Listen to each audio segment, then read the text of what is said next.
Jenelle Evans is finally opening up about what it was like to live with her now estranged husband, David Eason, and she says that she was scared for her life and feared for her children. It was that bad. She says that she endured a lot of physical and verbal abuse. She said all of this in legal docs that won her a temporary restraining order against David, whom she says is a threat to her and a threat to the children. Now you'll remember this is a couple with a long history of domestic issues. Jenelle once made a 911 call claiming David had busted up her shoulder, and of course earlier this year there was that incident when David shot and killed the family dog.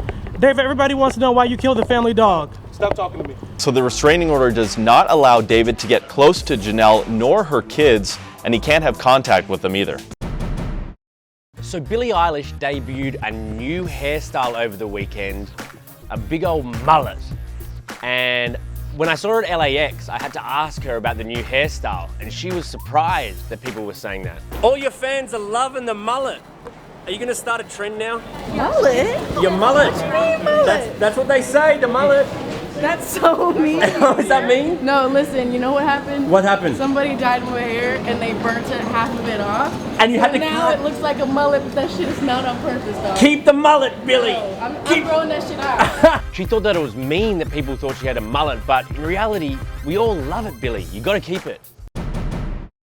Wow, what an amazing outpouring of love for John Witherspoon at his celebration of life.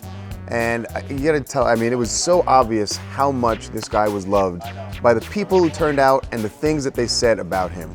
Ice Cube was there, David Letterman, George Wallace, Cedric the Entertainer, on and on the list of people who either spoke at the service or sent video messages. And they all talked about why John was such a huge success. What was the secret?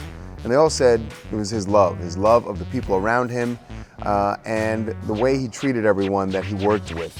David Letterman really set the tone by opening the ceremony with an anecdote about his good friend John. They actually connected way back in the day when they started in stand-up comedy at the Comedy Store here in Hollywood.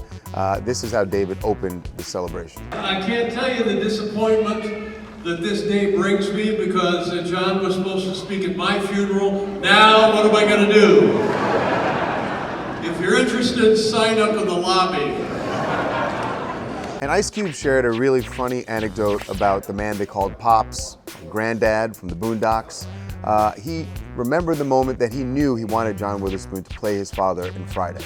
Robert Townsend used to do an HBO show where he would do all these skits.